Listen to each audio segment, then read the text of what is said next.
This is seventh lecture of electric current chapter for class 12.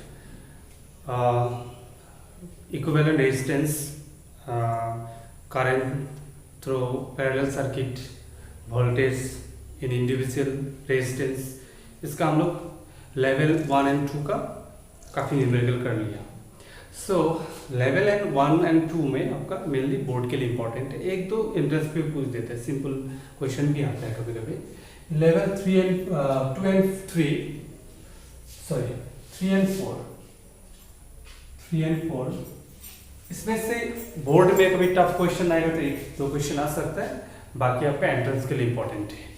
सो इसमें हम लोग दो मेथड है, एक है पोटेंशियल मेथड और एक है इनफाइनाइट सर्किट मेथड. हम लोग मेनली पोटेंशियल मेथड से क्वेश्चन को सॉल्व करेंगे. जैसे यहाँ पे क्वेश्चन दिया हुआ है, find equivalent resistance between A and B.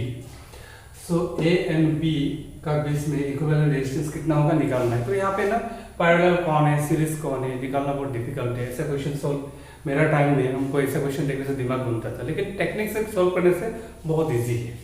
तो यहाँ पे ना ए एंड बी का बीच में एक इमेजिनरी बैटरी हम लोग कंसिडर करेंगे. इमेजिनरी बैटरी जैसे ये पॉजिटिव टर्मिनल है, ये नेगेटिव. ये इमेजिनरी है, ध्यान नहीं रहेगा, आपको इमेजिन करना है. सो वोल्टेज डिफरेंस अगर V है तो यहाँ पे V मानेंगे तो ये क्या होगा 0. ओके, सो ये 0 है तो ये भी क्या होगा 0. B में 0 है, ये भी होगा आपका, ये 0 है. सो अब देखो ये अगर 0 है तो ये भी क्या होगा 0. कोई रेजिस्टेंस ड्रॉप नहीं हुआ. ओके, वोल्टेज कोई ड्रॉप नहीं हुआ. तो यहाँ आके यहाँ पे भी क्या होगा 0. ओके, ये अगर वोल्टेज V है तो ये समझना बहुत जरूरी है. ये V होगा तो यहाँ पे कोई रेजिस्टेंस नहीं है तो यहाँ पे भी क्या होगा V होगा. ओके, तो ये पॉइंट सेम है. ये पॉइंट क्या है सेम.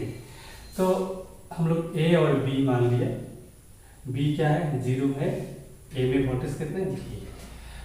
सो पहले ये पॉइंट को कंसीडर करते हैं. ठीक है, ये पॉइंट को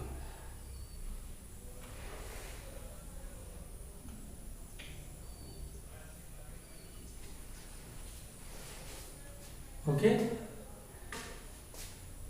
मतलब ये अगर ए पॉइंट होगा तो ये क्या होगा बी होगा. तो ए और बी का बीच में यानी V और 0 का बीच में एक रेजिस्टेंस R लिख दिया, ये R है. फिर देखो आप ये अगर V है ना तो ये 0 है. इसका मतलब ये दोनों रेजिस्टेंस के बीच में भी आपका 0. ये अगर B पॉइंट होगा तो ये क्या होगा A पॉइंट होगा. ठीक है, A पॉइंट का वोल्टेज आपको V मानना है. ठीक है, तो ये दोनों रेजिस्टेंस का बीच में भी वोल्टेज डिफरेंस आपको V है तो ये R होगा. और एक देखो आप ये थर्ड है, ये V है तो ये क्या है 0 है, तो ये A पॉइंट है तो क्या होगा B पॉइंट होगा. इसका मतलब है ये सर्किट में तीनों रेजिस्टेंस क्या है पैरेलल में है. अभी तो निकालना बहुत इजी हो जाएगा.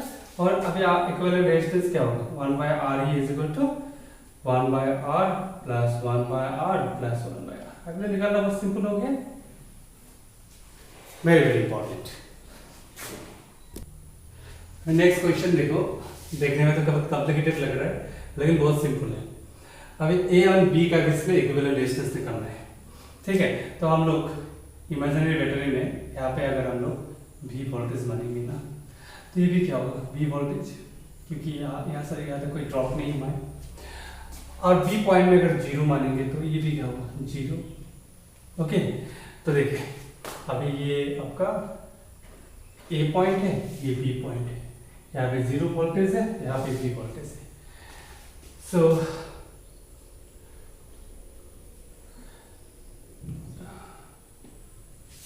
ये A पॉइंट, ये B पॉइंट, पहला दो रेजिस्टेंस आ रहा है, इसको ले लें. This R, this also R. फिर ऊपर वाला लिखते हैं. ऊपर वाला V है 0 है. सो ये R होगा तो ये भी क्या होगा R. फिर ये वाला लेते हैं, ये V है, ये 0 है. R ये वाला V 0 मतलब B पॉइंट, V मतलब A पॉइंट.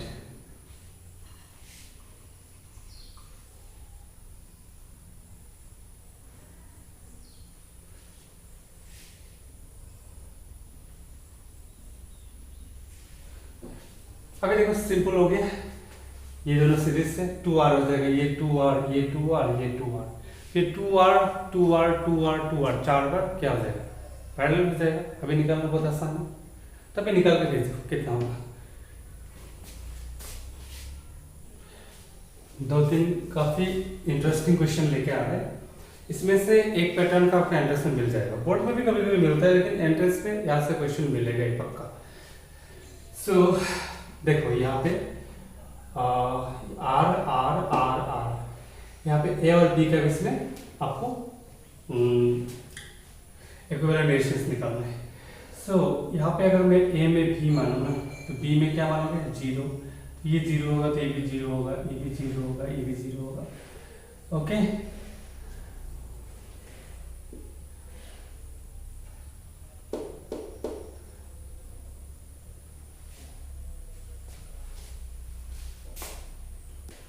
थोड़ा सा मॉडिफाइड है, हल्का सा स्टार्टिंग में होगा। यहाँ पे आप बी माना है ना, यह 0 है, ये 0 है, ये भी 0 है, ये भी 0 है, तो इस पॉइंट में x मानना, x सर्किट को थोड़ा बना देता हूँ कंफ्यूजन नहीं होने के लिए। तो और ये ए पॉइंट है ना, यहाँ पर अगर V वोल्टेज में है तो यहाँ पे रेजिस्टेंस R है। ओके, सो ये पॉइंट को मैंने x मानूंगा, x से 3 पॉइंट शायद निकल रहा है।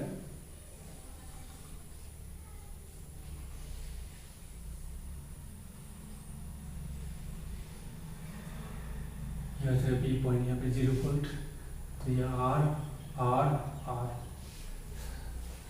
सो ये जो पॉइंट है, ये पॉइंट है, यहाँ पे वोल्टेज कितना है V।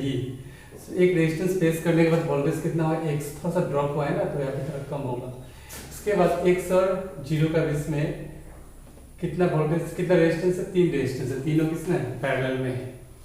तो आप क्या कर रहे हैं, तीनों पैरेलल कनेक्ट कर लो, कैलकुलेट कर लो, इसके बाद सीरीज को ऐड कर दो तो इक्विवेलेंट रेजिस्टेंस मिल जाएगा। आंसर सोल्व करके भेजो। अभी बी में देखो, सॉरी 4th नंबर क्वेश्चन भी काफी इंटरेस्टिंग है, ऐसा क्वेश्चन भी आता है। अभी आपको ये पॉइंट बी पॉइंट और ये पॉइंट ए पॉइंट, ठीक है, ये दोनों का वैसे इक्विवेलेंट रेजिस्टेंस निकालने के हैं। तो इसको अगर 0 मानेंगे ना, इसको 0 मानने से हम इसको भी मानेंगे, ए पॉइंट को, इसको अब x मानना पड़ेगा, ये x होगा तो ये भी x होगा, ठीक है। तो यहाँ पे 3 पॉइंट हो रहे हैं, देखो एक है हो रहा है a, एक हो गए x और एक हो गए 0। इक्विवेलेंट सर्किट बनाओ, बनाने के बाद एक बार इक्विवेलेंट सर्किट बन जाएगा तो इक्विवेलेंट रेजिस्टेंस निकालना बहुत सिंपल है, ट्राई करो, ठीक है। ये काफी इंटरेस्टिंग है, काफी इंपॉर्टेंट है। फिर 5th नंबर भी सेम है। 5th नंबर पे इक्विवेलेंट रेजिस्टेंस निकालना है ए और बी का इसमें। तो आप देखो कौन सा पॉइंट को, यहाँ पे भी एक पॉइंट मानना पड़ेगा, x पॉइंट, यहाँ पे भी मानोगे, यहाँ पे 0 मानोगे। बाकी एक ऐसा पॉइंट मानोगे, जैसे मान लो कि यहाँ पे अगर 0 माना तो यहाँ पे भी क्या होगा, 0, यहाँ पे भी क्या होगा, 0। ओके, यहाँ पे अगर भी मान दिया तो आपको यहाँ पे भी क्या होगा, भी होगा, यहाँ पे भी होगा, यहाँ पे भी होगा। बाकी देखो कोई एक पॉइंट होगा जहाँ पे x मानना, कर भी सकते नहीं भी कर सकते, इसको सॉल्व करो, सेम इसको भी सॉल्व करो। यहाँ पे भी पॉइंट A और B का बीच में क्या निकालना है, इक्विवेलेंट रेजिस्टेंस निकालना है। ये और ये शायद ऑलमोस्ट सेम है, खाली वैल्यू डिफरेंट है, ठीक है। जल्दी सॉल्व करो। अभी हम लोग का और एक मेथड है, infinite network method. So actually 1-2 question level 3-4 में आएगा और बाकी क्वेश्चन अगर 5th लेवल में आता है। तो नेटवर्क मेथड को मैं जब स्कूल खुलेगा तब बता दूंगा, ठीक है। Next I will start Kirchhoff's law. 2 law है, Kirchhoff's current law and voltage law, दोनों के एप्लीकेशंस है। एप्लीकेशंस में आपका एप्लीकेशन में 2 प्रैक्टिकल है, एक पोटेंशियोमीटर और एक metre base. Then I will start magnetism. So electrostatics and electrodynamics अगर समझ में आ गया ना, तो मैग्नेटिज्म समझना बहुत इजी है, क्योंकि इलेक्ट्रिक करंट जहाँ है वहाँ पे मैग्नेटिज्म है, वहाँ पे मैग्नेटिक फील्ड है। खाली आपको 2 करंट होगा, one is static current means DC current और other is alternating current, AC current. Similarly magnetic field भी 2 होगा, वेरिएबल एंड व्हाट कांस्टेंट, और वहाँ पे भी 2 पार्ट होगा, जैसे इलेक्ट्रोस्टैटिक्स रिलेटेड एक मिलेगा और इलेक्ट्रिक डायनामिक्स रिलेटेड एक मिलेगा। सो इलेक्ट्रोडायनेमिक्स रिलेटेड हम लोग मेनली इलेक्ट्रोमैग्नेटिक इंडक्शन पढ़ेगा, जो क्लास 10 में था, सीख चुके हैं, लेकिन यहाँ पे सीखना है, लर्निंग करना है। लर्निंग करने से ना आपको धीरे धीरे ब्रेन डेवलप्ड होगा और देखना एक एनालिसिस एनालिटिकल पावर आ जाएगा और दिमाग में ना आप हमेशा ऑटोमेटिक क्वेश्चनिंग आता रहेगा, तो दिमाग में कम भागेगा। ओके, मैं अभी देखो लॉकडाउन टाइम में अब ऐसा कोई दिन नहीं था शायद, हाँ, जो मैंने वीडियो नहीं दिया। ठीक है, मेरा इसके अलावा भी बहुत सारा काम है, तो क्यों मैं वीडियो देता हूँ। जब क्लास बनाता हूँ ना, क्लास बनाने के लिए दिमाग को बहुत स्टेबिलिटी रखना जरूरी होता है, क्योंकि वीडियो लेक्चर बनाना इतना आसान नहीं है। आप कोई कुछ भी यहाँ पे गलत नहीं बता सकते, तो एक सिंसियरिटी आता है। ठीक है, रूटीन में मेरा भी चला है 2 महीना, सो क्या हुआ है, मेरा डिसिप्लिन बढ़ा है, I feel happy. So mainly आप अगर सिंसियरली काम करते हो तो माइंड का भी डेवलपमेंट होता है, मेंटल स्टेबिलिटी बढ़ता है, मैन ऑनेस्टी होता है, मैन में दिमाग में कुछ उल्टा सीधा भी नहीं आता है। ओके, जल्दी जल्दी क्वेश्चन भेजा सब, I expect answer from everyone. Okay, fine.